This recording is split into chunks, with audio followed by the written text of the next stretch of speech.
ضمیر ہے، اب وہ کیا ہے؟ وہ اسم معرفہ ہے جو کسی اسم کی جگہ استعمال کیا جائے، جیسے وہ سب، میں، ہم، اس کے بعد جو ہے تیرا، اس کے بعد میرا، تم لوگ وغیرہ، یہ کیا ہے؟ ضمیر کی مثال ہے، یہ وجہ ہے۔ اس کے بعد نوٹ میں بتا رہے ہیں کہ جس اسم کے لیے ضمیر لایا جاتا ہے اسے کیا کہتے ہیں؟ اسے مرجع کہتے ہیں۔ اسے کیا کہتے ہیں؟ اسے مرجع کہتے ہیں۔ جیسے ارسلان اچھا لڑکا ہے، وہ محنتی اور پڑھنے میں تیز ہے۔ تو جس کے لیے جو ہے ضمیر لایا جائے اسے کیا کہیں گے؟ مرجع کہیں گے۔ جیسے کہ یہاں پر جو ہے ارسلان اچھا لڑکا ہے، اس کے بعد وہ محنتی ہے، تو وہ کس کے لیے لایا جا رہا ہے؟ یہاں پر جو ارسلان ہے اس کے لیے، تو یہ کیا ہو جائے گا؟ آپ کو مرجع ہو جائے گا، اور وہ کیا ہو جائے گا؟ یہی ضمیر ہے۔ سمجھے؟ بات سمجھ آئی نا؟ تو یہی کہہ رہے ہیں۔ اب آگے کہہ رہے ہیں کہ ضمیر کی 5 قسمیں ہیں۔ ضمیر کی کتنے قسمیں ہیں؟ 5 قسمیں ہیں۔ ضمیر کی کتنے قسمیں ہیں؟ 5 قسمیں ہیں۔ اس کو اچھی طریقے سے دیکھ لیجئے۔ پہلے ہے ضمیر شخصی، اس کے بعد ضمیر موصولہ، ضمیر سوالیہ یا استفہامیہ بولتے ہیں، اس کے بعد ضمیر تنکیری، اس کے بعد ضمیر اشارہ۔ ٹھیک ہے، اس کے اب الگ الگ سے ہم جانتے ہیں۔ ضمیر شخصی کسی شخص کے بدلے میں آنے والے لفظ کو ضمیر شخصی کہتے ہیں۔ اس کی 3 صورتیں ہیں، اور پھر ہر ایک کے لیے بھی واحد اور جمع ہوتی ہے۔ ضمیر شخصی کس کو بولتے ہیں؟ کسی شخص کے بدلے میں جو ہے نا استعمال ہوتا ہے نا، خاص شخص کے بدلے میں، اسی کو کیا کہیں گے؟ ضمیر شخصی کہیں گے۔ اور وہی بول رہے ہیں کہ اس کی 3 صورتیں ہیں۔ ضمیر شخصی کتنی صورتیں ہیں؟ 3 صورتیں ہیں، اور پھر ہر ایک کے لیے واحد جمع ہے۔ یہاں پر دیکھیے چارٹ کے ذریعے آپ سمجھیے۔ یہاں پر دیکھیے سب سے پہلے ہے واحد، ہے نا؟ واحد ہے تو وہ واحد میں کیا آئے گا آپ کو؟ وہ ضمیر کیا ہے؟ واحد میں وہ ہے، واحد کی ضمیر کیا ہے؟ وہ ہے۔ اس کے بعد جو جمع ہے، بولا تھا نا کہ 3 صورتیں ہیں اور ہر ایک کے لیے واحد اور جمع ہے، تو اس اعتبار سے کیا ہو جائے گا؟ 6 ہو جائے گا۔ کیا ہو جائے گا؟ 3 تو ہے، پھر ہر ایک کے لیے کیا ہے؟ واحد جمع ہے، تو 3 ہو جائے گا، 6 ہو جائے گا نا۔ تو وہی کہہ رہا ہے واحد ہے، اس کی ضمیر کیا ہو جائے گی؟ وہ۔ جمع غائب ہے، اس کی ضمیر کیا ہو جائے گا؟ وہ یا وہ سب۔ اس کے بعد واحد حاضر ہے، اس کی ضمیر کیا ہو جائے گی؟ تو۔ جمع حاضر ہے، اس کی ضمیر کیا ہو جائے گی؟ تم سب۔ اس کے بعد جو ہو گیا آپ کو واحد متکلم ہے نا، اس کی ضمیر کیا ہو جائے گی؟ می، یعنی میں ہو جائے گا۔ اس کے بعد جو ہوگا جمع متکلم، اس کی ضمیر کیا ہو جائے گا؟ ہم اور ہم سب۔ ٹھیک ہے، اب بولے کہ ان صورتوں میں جو شخص بات کرتا ہے اسے متکلم کہتے ہیں، یعنی بات کرنے والے کو کیا کہتے ہیں؟ متکلم کرتے ہیں۔ جیسے کہ جس سے بات کی جائے، ہے نا، بات کرنے والے کو کیا کہتے ہیں؟ متکلم۔ ٹھیک ہے، اور جس سے بات کی جائے اسے مخاطب کہتے ہیں۔ کیا کہتے ہیں؟ مخاطب کہتے ہیں۔ ٹھیک ہے، اور جس کے بارے میں گفتگو کی جائے اسے غائب کہتے ہیں۔ ٹھیک ہے، اس کے بعد ضمیر کی 3 حالتیں۔ اوپر تو صورتیں تھی، صورتیں کتنی ہیں؟ 3 ہے۔ حالت بھی کتنی ہے؟ 3 ہے۔ ٹھیک ہے، ضمیر کی 3 حالتیں ہیں۔ جملے میں استعمال ہونے پر ان تینوں کے یعنی 3 حالتیں ہوتی ہے۔ ٹھیک ہے، کیا کیا ہے؟ نمبر 1 فاعلی، اس کے بعد جو مفعولی، اس کے بعد اضافی۔ ضمیر کی 3 غائب، واحد جمع غائب، واحد حاضر اور جمع حاضر، واحد متکلم اور جمع متکلم، یہ تھی۔ اس کے بعد جو یہاں پر ضمیر کی 3 حالتیں ہیں استعمال ہونے کی صورت میں، فاعلی، مفعولی، اس کے بعد جو اضافی۔ ہر ایک کی شکل دیکھ لیجیے، یہاں پر چارٹ کے ذریعے آپ کو بات سمجھ میں آئے گی۔ ٹھیک ہے، ہر ایک حالت میں ان کی شکل میں کچھ تغیر ہوتا ہے، جس کو ذیل میں نقشے میں ملاحظہ کر سکتے ہیں آپ۔ یہاں پر دیکھ سکتے ہیں کہ حالت فاعلی میں کیا ضمیر کس طریقے سے استعمال ہوگا؟ وہ ہو جائے گا وہ سب، تو، تم سب، ہے نا، میں اور ہم۔ یہ کس کی حالت ہے؟ فاعلی کی۔ حالت مفعولی میں کیا ہے؟ اس کو، انہیں، ان کو، انہیں، ہے نا، اس کے بعد جو ہو جائے گا آپ کو تجھ کو، تجھے، اس کے بعد تم کو، تمہیں، مجھ کو، مجھے، اور ہم کو اور ہمیں۔ یہ کیا حالت ہے؟ حالت مفعولی۔ اس کے بعد جو ہے حالت اضافی۔ حالت اضافی کیا ہے؟ اس کا، اس کی، ہے نا، اس کو، ان کا، ان کی، اس کے بعد تیرا، تیری، تمہارا اور تمہاری، میرا اور میری، اس کے بعد جو ہمارا اور ہماری۔ یہ کیا حالت ہے؟ حالت اضافی ہے۔ ٹھیک ہے، اس کے بعد جو ہے ضمیر کی دوسری قسم کیا ہے؟ ضمیر موصولہ۔ ضمیر موصولہ کیا ہے؟ وہ ضمیر ہے جو اسم کی جگہ استعمال ہو مگر اس کے ساتھ ہمیشہ ایک جمع ہوتا ہے جس میں اس اسم کے بارے میں کچھ کہا جاتا ہے، جیسے وہ طالب علم جس کا داخلہ کل ہوا بڑا ہی ذہین ہے، تمہارا دوست جو عرب میں برسر ملازمت ہے اچھی تنخواہ پا رہا ہے۔ ان جملوں میں جس کا، یعنی ان جملوں میں جو ہے وہ طالب علم جس کا، یعنی جس، اور تمہارا دوست جو یہاں بول رہے ہیں کہ ان جملوں میں جس کا اور جو ضمائر موصولہ ہے جو اپنے پہلے آنے والے اسم طالب علم اور دوست کے لیے استعمال کیے گئے ہیں. پہلے آنے والے جملے میں کس کے لیے استعمال کیے گئے ہیں؟ دوست، اور دوسرا جو ہے یہاں پر طالب علم کے لیے استعمال کیے گئے ہیں. تو اس میں جو ہے ضمیر موصولہ کون ہو جائے گا؟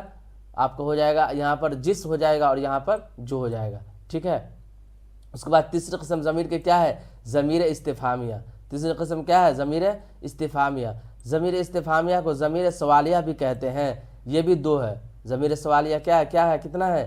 دو ہے. کون اور کیا. کون اور کیا. نمبر 1 کون شخص کے لیے ہے اور کیا چیز کے لیے مخصوص ہے. جیسے تمہارے ہاتھ میں کیا ہے، اور یہ مشہور شعر. تمہارے ہاتھ میں کیا، وہی بول رہے ہیں کہ کون جو ہے نا وہ شخص کے لیے ہے نا ذی روح کے لیے استعمال ہوتا ہے، اور کیا جو ہے غیر ذی روح کے لیے، غیر جو ہے جس کو عقل نہیں ہے اس کے لیے استعمال ہوتا ہے. تو یہاں پر پہلا تو اس کا جو ہو گیا آپ کو مثال یہ تمہارے ہاتھ میں کیا ہے. تو دیکھیں ہاتھ میں کیا کوئی چیز ہے تو اس کے بارے میں کہہ رہے کیا ہے. اور یہ مشہور شعر جو ہے پوچھتے ہیں وہ کہ غالب کون ہے، کوئی بتلاؤ کہ ہم بتلائیں کیا. تو کون ہے نا یہاں پر تو کس کی مثال ہے؟ ضمیر استفہامیہ، ضمیر سوالیہ کے. یہاں پر ایک بات کہہ رہے ہیں کہ کس نے، کس کو، کس سے وغیرہ بھی ضمیر استفہامیہ کی مثالیں ہیں، ہے نا. کس نے، کس کو، کون، اوپر تو بتائے گا کون کیا، لیکن کس نے، کس کو، کس سے وغیرہ بھی ضمیر استفہامیہ کی مثال ہے. کس نے دیکھا، کس کو بلاؤں وغیرہ یہاں مثال ہے. اب یہاں پر ایک نوٹ ہے، بہت غور سے سمجھنے کی بات ہے. یہاں یہ بات آپ پہلے نہیں سنے ہوں گے میرے انداز سے، اور سنے بھی ہوں گے کہ ذہن نہیں دیے ہوں گے، تو اس لیے آپ اس کو غور سے سنیے. اردو قواعد میں جب ضمیر کون کے بعد حروف ربط جو آئے، کیا ہے؟ حرف ربط. جیسے کہ یہاں پر بول رہے ہیں حرف ربط میں کیا ہے؟ نے، کو، سے، کا، کی، کے وغیرہ ہے نا. تو کون کے بعد یہ حروف ربط آتا ہے تو امالہ یعنی تلفظ میں تبدیلی کی وجہ کے باعث کون جو ہے نا لفظ کون کس سے بدل جاتا ہے، لفظ کس میں تبدیل ہو جاتا ہے. مثال کے طور پر یہاں بول رہے ہیں کہ کون برابر نے، یعنی کون کے بعد کیا گیا؟ نے آ گیا. کیا گیا؟ نے آ گیا. تو میں آپ یہ نہیں بولوں گا کہ کون نے پڑھائے گا، یہ نہیں بولوں گا کون نے پڑھایا جائے گا، سمجھے، بلکہ یہ بولا جائے گا کون کس سے بدل جائے گا؟ کس سے. کیا بولا جائے گا یہاں پر؟ کس نے پڑھایا جائے گا. کیا ہو جائے گا؟ کس نے پڑھایا جائے گا. ٹھیک ہے. تو یہ ہو جائے گا. جملے کی حالت کون فاعلی حالت ہے لیکن کس مفعولی یا اضافی حالت میں استعمال ہوتا ہے. وہی کہہ رہا ہے کہ کون جو ہے نا حالت فاعلی ہے لیکن کس میں جب تبدیل ہو جائے گا نے کے بعد تو کیا ہو جائے گا وہ مفعولی اور اضافی حالت میں. جیسے کہ کس نے دروازہ کھٹکھٹایا، حالت فاعلی ہے، کس نے دروازہ کھٹکھٹایا. تم ہے نا تم کس سے بات کر رہے ہو، مفعولی حالت ہے. یہ کتاب کس کی ہے، یہ کیا حالت اضافی ہے. اس کے بعد جو ہے ضمیر کی چوتھی قسم کیا ہے؟ ضمیر تنکیر. یعنی وہ ضمیر ہے جو غیر معین شخص یا چیز کے بدلے میں آئے. یہ دو ہے. ضمیر تنکیر کتنے ہے؟ دو ہے. کیا ہے؟ کوئی شخص کے لیے اور جو ہے کچھ جو ہے چیز کے لیے استعمال ہوتا ہے. کوئی کس کے لیے؟ شخص کے لیے، اور کچھ جو ہے چیز کے لیے استعمال ہوتا ہے. حرف ربط کے ساتھ آنے والے پر لفظ کوئی لفظ کسی سے بدل جاتا ہے. کیا ہو جاتا ہے؟ اوپر کی طرح کوئی کے بعد حرف ربط آ جائے، لفظ کس کے بعد؟ کوئی کے بعد جو ہے کیا آ جائے؟ حرف ربط آ جائے تو کس سے بدل جائے گا؟ کس سے. یعنی جیسے کہ یہاں پر کون ہے، یہاں کوئی نہیں ہے. آپ کیا کھائیں گے، کچھ بھی دے دیجئے وغیرہ. ٹھیک ہے.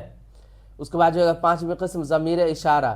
وہ ضمیر ہے جو کسی چیز کی طرف اشارہ کرنے کے لیے ہو. یہ دو ہے. یہ قریب کے لیے یعنی لفظ یہ جو ہے قریب کے لیے، اور وہ جو ہے دور کے لیے استعمال ہوتا ہے. اسم اشارہ وہ اسم ہے جس کے ذریعے کسی چیز، جگہ یا خاص چیز کی طرف اشارہ کیا جائے، اسے اسم اشارہ کہا جاتا ہے. یعنی یہ وہ جو ہے نا جس کے ذریعے اشارہ کیا جاتا ہے اسے اسم اشارہ کہا جاتا ہے. جیسے یہ گھر، وہ لڑکا، یہ گاڑی وغیرہ. ٹھیک ہے. یہاں پر مثال جیسے مشار الیہ بول رہے ہیں. مشار الیہ کس کو بولتے ہیں؟